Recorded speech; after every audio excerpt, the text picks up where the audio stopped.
이번 사연은 결혼 7년 차의 29살 여성분께서 보내주셨습니다. 가부장적인 집안이 있지만 여자를 아기 낳는 가축으로 아는 집안이 있네요. 정말 화가 나고 욕만 나오는 상황입니다. 무슨 일이 있는지 지금 바로 알아보겠습니다. 안녕하세요. 여러분들께 제 이야기를 해볼까 해서 이렇게 사연을 보내게 되었습니다. 제 지금 나이는 29살이고요. 남편은 32살입니다. 결혼한 지 벌써 7년. 22살의 어린 나이에 25살인 남편과 결혼해서 지금까지 결혼 생활을 했네요. 22살 한참 꽃다운 나이에 급하게 결혼을 하였고 결혼 계기가 혼전 임신은 아닙니다. 지금까지 남편 뒷바라지에 시어머님, 시아버님 모시고 살며 제 인생을 꾸미는 일은 생각도 못했어요. 제가 어떻게 지금까지 버텨왔는지 모르겠네요. 시어머님과 시아버님은 정말 너무 엄격하십니다. 여자라는 사람은 사람 취급도 못 받죠. 9시가 넘어서 들어오는 건 상상도 못할 일이고 외박은 물론 밥상을 차려도 5가지가 넘는 음식에 술은 금하고 결혼하고 친정에 간 것도 10손가락에 꼽을 정도입니다. 명절에도 내려가는 일은 거의 없었어요. 말도 안 되죠. 지금 이 시대에 요즘 이렇게 사는 사람이 몇이나 될까요? 저도 지금까지 제가 버텨온 게 딸아이 때문이 아닐까 싶습니다. 결혼한 후 1년이 지나 아이가 생겼습니다. 시어머님과 시아버님 그리고 남편은 아들을 기대하셨죠. 아들 낳는 보약, 아들 낳은 분 속옷에 아들 낳을 수 있는 날짜를 잡으러 온갖 점 집에 수도 없이 이끌려 다녔습니다. 정말 속옷까진 못 입겠기에 어머님께 속옷은 안 입으면 안 되냐고 말했다가 온갖 욕이란 욕은 다 듣고 그걸 또 시아버님께 말씀하셔서 저 그날 정말 눈칫밥 먹고 체하고 토하고 그랬습니다. 근데 딸을 임신한 겁니다. 저 산후조리도 제대로 못 받고 애 낳고 3일도 안 지났는데 밥하고 빨래하고 청소하고 집안일 다 했습니다. 조리원에 입원하려 했는데 무슨 조리원이냐고 하면서 타박하시고 저희 딸내미한테 눈길 한번 안 주셨습니다. 애가 우는데도 시끄럽다고 꼬집으시고 소리 지르시고 정말 너무 서운해서 매일 울었습니다. 딸아이한테 너무 미안해서 남편도 적잖이 실망했나 봅니다. 그때 남편과 처음으로 언성 높이고 싸웠습니다. 어떻게 그럴 수 있냐? 우리 아이 아니냐? 우리가 사랑해서 낳은 딸인데 아들이 아니란 이유로 그렇게 실망해서 딸아이한테 매정하게 대해줄 수 있냐? 돌아오는 건 시어머님과 시아버님의 호통이었죠. 제가 남편 잡아먹으려 든다면서 참고 참았습니다. 그리고 지금까지 수없이 노력했습니다. 배란기에 맞춰서 관계도 수없이 가지고 피곤해도 새벽에 관계를 가지면 아들 낳는다는 시어머님 말에 한 달에 몇 번씩 잠도 못 자고 새벽에 관계 가지고 어쩔 때는 시어머님께서 문 앞에서 감시하셨습니다. 치욕스럽더라고요. 못하겠다고 했습니다. 몇 년 동안 노력했는데 안 되는 걸 보면 저희 부부 사이에는 자식 복이 딸 하나뿐인 것 같다고. 그 후로 시어머님 반응, 시아버님 반응, 그리고 남편까지 등을 돌렸습니다. 본체도 안 하고 말을 걸어도 인사를 해도 밥을 차려도 거들떠보지도 않고 자기 할 일들 하십니다. 저는 그 집에서 사람이 아니었더라고요. 그리고 며칠 뒤 남편이 30만 원 제 손에 쥐어주면서 친정에 다녀오라고. 안 다녀온 지 오래된 것 같다고 딸아이랑 쉬다 오라고. 집안이 너무 냉랭하니 좀 쉬다 오면 괜찮아질 거라고 하기에 너무 고마워서 눈물 흘리면서 고맙다고. 앞으로 더 잘하겠다고. 다녀오고 나서 나도 몸이랑 마음 추스르고 시어머님, 시아버님께 더 잘하겠다고. 그렇게 고맙다고 한참을 울고 딸아이와 같이 친정에 내려갔다 왔습니다. 그리고 청천벽력 같은 일이 저에게 벌어졌죠. 장장 2주일 동안 정말 많은 일이 벌어졌더군요. 앞으로 더 잘하리라. 아들 못 낳은 실망 내가 좀 더 노력하고 노력해서 신임을 얻으리라. 마음 먹고 집에 들어간 순간 정말 눈물이 흐르더라고요. 정말 멍해지고 또 눈물이 나네요. 멍청하게 진짜 아무 말도 할 수가 없었습니다.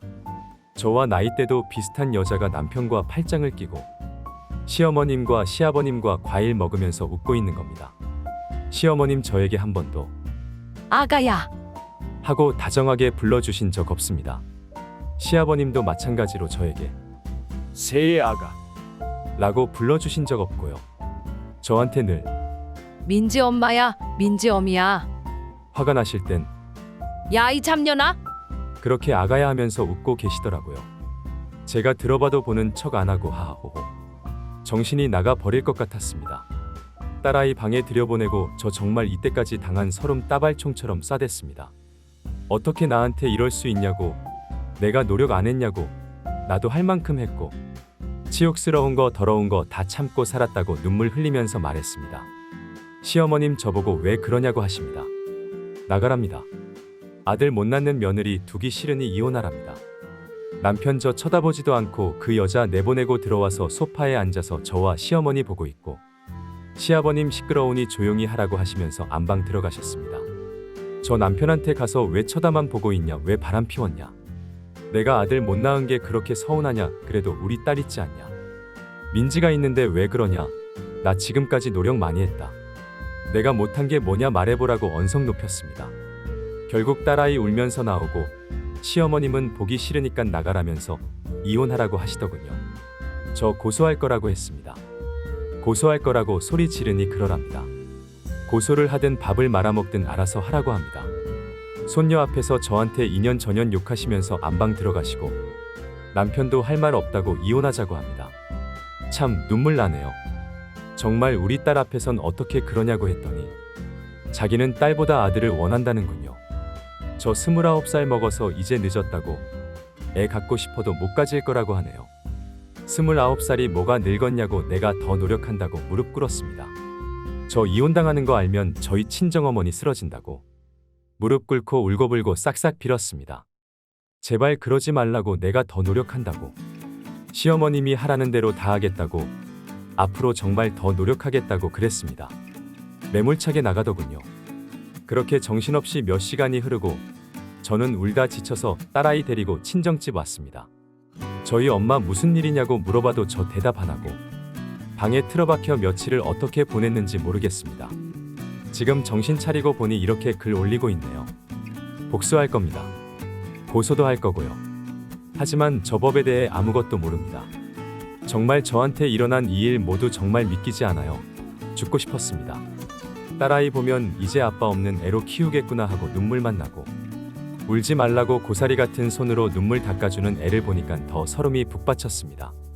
이대로 당하고 있기에는 제가 답답하고 병신 같았습니다. 어릴 때부터 가부장적인 남편, 시댁 밑에서 그 세상이 전부인 줄 알고 살았습니다. 남편과 헤어지면 나는 돈도 못 벌고 능력도 없이 망하는 인생이라고 생각했습니다.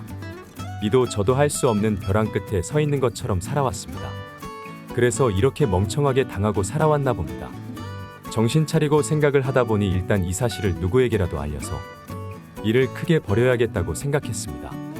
저 혼자서는 아무것도 할 수 없을 것 같았기 때문입니다.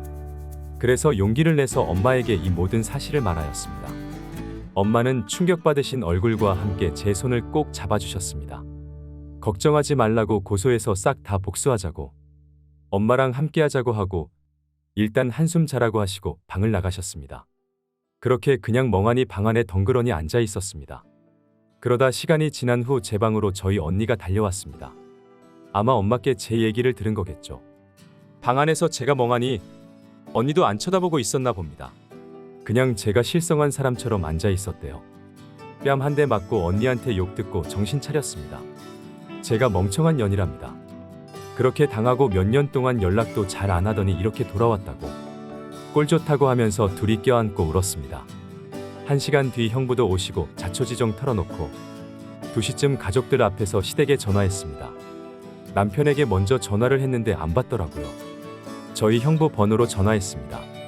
형부 전화번호는 모르니까 받을지도 모른다는 언니의 말에 전화해놓고 언니가 스피커폰으로 다 들리게 돌려놓고 녹음할 준비도 다 했습니다. 전화를 받더군요. 남편의 아니 그 남자의 여보세요. 그 소리에 억장이 무너지고 눈물이 나더군요. 이 악물고 참고 저라고 말했습니다. 이혼하자는 말 진심이지? 나 이혼 안 해, 아니 못해. 내가 아들 못 낳는 거 내 죄야? 내가 아들 안 낳고 싶어서 안 낳았어? 못 낳는 거잖아. 대신 예쁜 딸 낳았잖아. 근데 바람 피우면서까지 아들을 가지고 싶었어? 날 버리면서까지? 라고 쏘아대며 결국 참았던 눈물을 보였습니다. 남편은 일하고 있다면서 끊었고 엉엉 우는데 정말 5분도 채 안 돼서 시어머님께 전화 왔습니다. 물론 언니가 녹음 버튼을 눌렀고 모든 통화 내용이 다 녹음이 되었죠. 전화를 받자마자 쏟아지는 건 욕이었습니다. 잡년이 우리 집 들어와서 부정만 탔다고. 너 때문에 굿이라도 벌려서 부정 탄 거 떼어내야 할 판이라고. 굿하게 돈 내놓고 아무것도 못 주니깐 몸만 나가라고 쏘아붙이셨어요. 아무 말도 못했어요. 바보같이 몸이 떨리고 입술도 떨리고 손도 모든 게 무서웠어요. 정말 그때 언니가 손잡아줬어요. 저 고개 끄덕이며 우리 딸 자는 방 바라보며 마음 굳혔습니다. 통화하기 전에 언니가 통화할 때 자연스럽게 남편이 바람피운 얘기 꺼내라고 하더군요. 저 시어머님께 어머님 어떻게 이러실 수 있으세요? 저 정말 7년 동안 결혼 생활 허투루 한 적 없고 아들 낳으려고 남이 입던 속옷까지 입어가면서 점집도 수없이 다니고 보약이란 보약은 다 챙겨 먹고 딸 낳고 실망하시는 어머님께 죄송해서 새벽마다 어머님이 방 앞에서 감시하는 것도 불구하고 자존심 다 내려놓고 수치심 드는 거 다 내려놓고 노력할 만큼 했습니다. 그런데 어떻게 민지 아빠 바람 피우는 거 감싸주세요? 이렇게 해서 아들 가지셔야겠어요? 정말 너무하세요. 라고 말했는데 솔직히 이렇게 말하는데도 중간중간에 어머님께서 말 다 자르시고 욕하셨어요. 그렇게 시어머님께서 욕하시는 거 다 듣고 전화 끊고 한바탕 또 울고 나니 정신 차리고 컴퓨터 앞에 앉아 있네요. 저 내일 변호사 알아보러 갑니다. 언니 친구가 법에 대해 좀 아신다길래 내일부터 알아볼 겁니다. 정신없이 어떻게 하루가 흘러갔는지도 모르겠어요. 우리 딸내미도 무슨 상황인 줄 아나 봐요. 다행히도 저희 딸도 시댁은 정말 싫어합니다. 이제 엄마랑 아빠는 만날 수 없어. 엄마가 아빠랑 살 수 없을 것 같아. 우리 딸은 할머니랑 할아버지랑 아빠랑 살래? 아니면 엄마랑 살래? 우리 딸이 살고 싶은 곳에서 행복하게 살아야 하잖아. 하니 엄마랑 같이 살 거라고 할머니 할아버지는 싫다고 합니다. 시어머님과 시아버님께서 항상 저희 딸이 울면 엄하게 매드시고 제가 잠시 마트를 갈 때라든지 쓰레기를 버리러 갔을 때 넌 내 손녀 아니야. 방에 들어가 보기도 싫다. 항상 쓴소리만 하셨거든요. 정신이 하나도 없네요. 제가 지금 무슨 말을 쓰는지 제대로 쓰는지 모르겠네요. 불행 중 다행으로 아마 시댁도 저희 딸 반기지 않고 원하지도 않는 것 같더라고요. 제가 예쁘고 당당하게 저희 딸 키울 겁니다. 변호사 선임해서 고소하고 어떻게 진행되는지 후기도 올리겠습니다. 감사하다고 사연 보내주셨습니다. 이번 사연은 여기까지입니다. 여자가 무슨 아기 낳는 가축입니까? 모든 게 정신 나간 집안 같아서 말도 안 나오고 화가 나는 사연이네요. 사연자분이 많이 힘들겠지만 저 정도로 정신 나간 집안은 이혼이 답입니다. 앞으로의 생활은 너무 걱정하지 마시고 지옥 같은 삶에서 먼저 나오시길 바랍니다. 오늘의 사연은 여기까지입니다. 사연에 관한 다양한 댓글 남겨주세요. 그리고 신청하실 사연이 있으시다면 아래에 메일 주소로 보내주시면 사연 제작을 도와드립니다.